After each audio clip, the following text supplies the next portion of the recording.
attentifs à ces questions. Dziękuję bardzo. Teraz... Merci beaucoup. Madame Lebrun.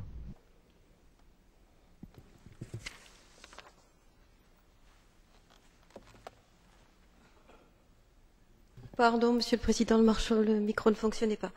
Monsieur le Président, nous traversons une violente crise économique dont personne ici ne connaît le terme. C'est dire l'importance et la nécessité d'un système de solidarité alimentaire européen. Et plus que jamais, l'Europe doit incarner concrètement, dans les faits, cette solidarité en maintenant son existence à la hauteur des besoins qui sont croissants, qui augmentent tous les mois.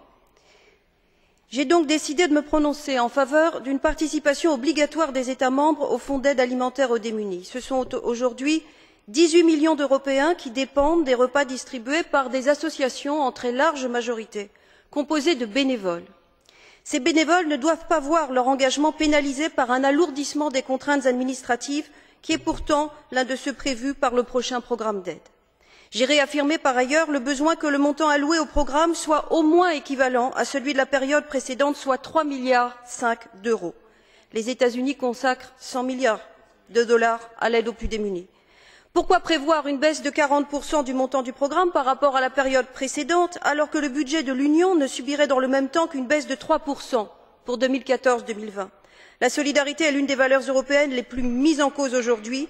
Les négociations qui s'ouvrent entre la Commission européenne, les États et le Parlement européen doivent exprimer, réaffirmer notre attachement à cette valeur. Merci, Monsieur le Président. Merci beaucoup. Monsieur Ugias. Grazie Presidente.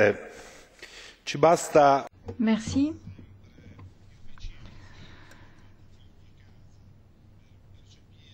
Il suffit de jeter un coup d'œil autour de nous pour constater que la situation est de pire en pire, que des problèmes